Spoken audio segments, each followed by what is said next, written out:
My name is Kutcha Edwards, born in 1965 of my mother and father, Mary Edwards and Nugget Edwards. I was born Glenn Gordon James Edwards, one of 12 children, ninth youngest. Well, I'm 9 in the family tree, and born on the Murrumbidgee River in a place called Balranald, which is probably 120 k's north of Swan Hill. My mother and father had got wind and whispers that the welfare were coming. In 1967, I was only 18 months, and my mum and dad moved us to Mullameen because they heard that the welfare were coming to Balranald specifically to pick up the Edwards children, and but they followed us to Mullameen. And I can't remember all this at 18 months old, but Mick tells me that he can remember being in Swan Hill Police Station and then being put into a police car, driven to Melbourne.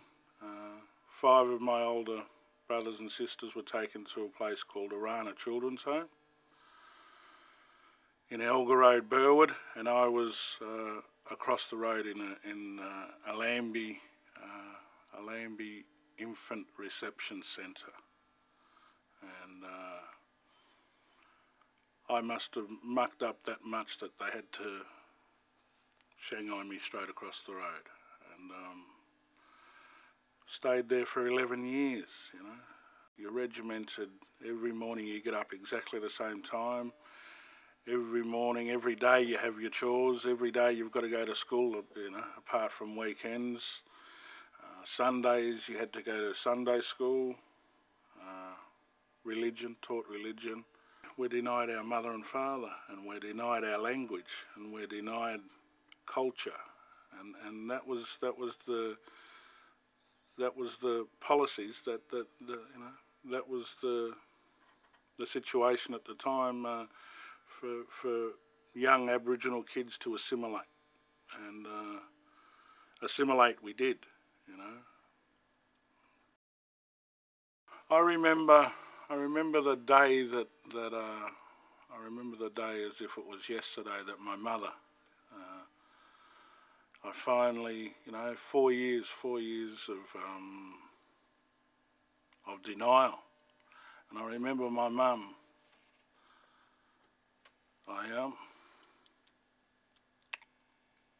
Sitting in the lounge room was my mum and an older brother, Dave, who I didn't even know that I had an older brother, Dave. And Mick and Reg and Alice and everybody else knew who these 2 people were, except for me. I was too young to remember. All I knew was Mick, Reg, Alice, Wally and Maria and myself. I was scared of her. And in 3 hours, probably 3 hours, and then the assistant superintendent of Arana, he comes up to the cottage and he says, "Mrs. Edwards, if you want to catch the train back to Swan Hill this afternoon, you better go now." And it took her 7 years from that visit to actually get permission to have her children back. It's a ridiculous set of affairs. You know, the pain that my mum must have carried is I couldn't imagine, and my father. You know, just because my father wasn't there on that first occasion didn't mean that he didn't love his children. You know, I remember seeing my father for the first time at his sister's funeral. His sister, Auntie Laura Ross. He was in a bad state, my father, but I you know,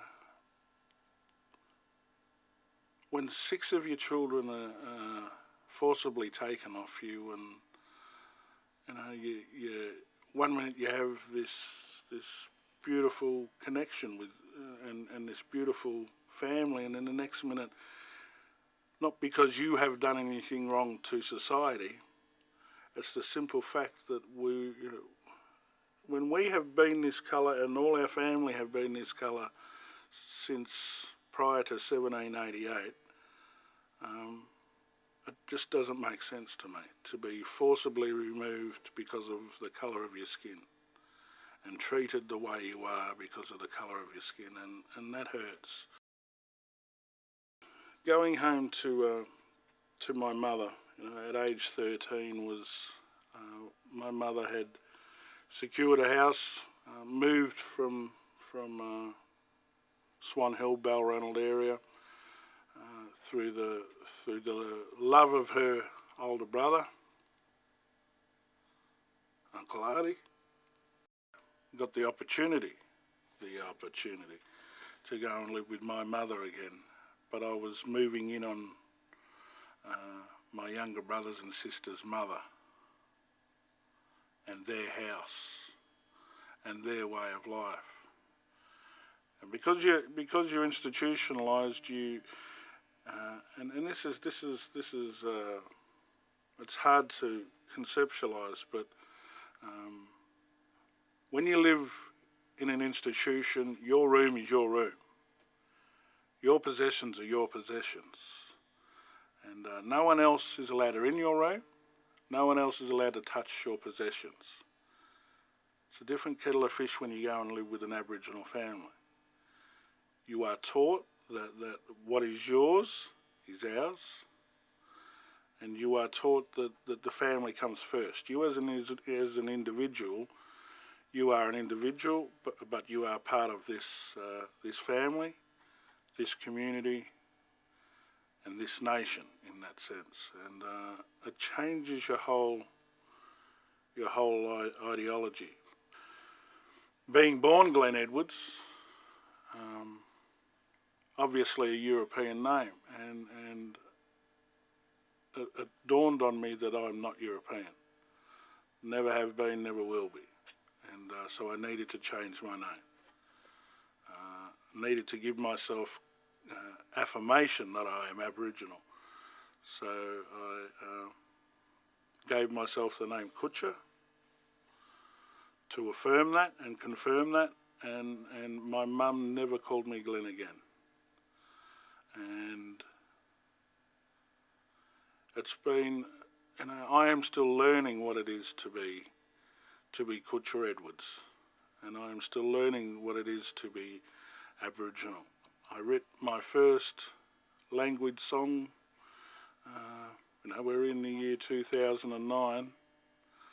I wrote my first language song probably 3 months ago, and I turned 44 this year. How ridiculous is that for an Indigenous person never to speak Mati language until you're 43 years old, or figure out what language is and what it gives you. It gives you connection then to country, to your ancestry.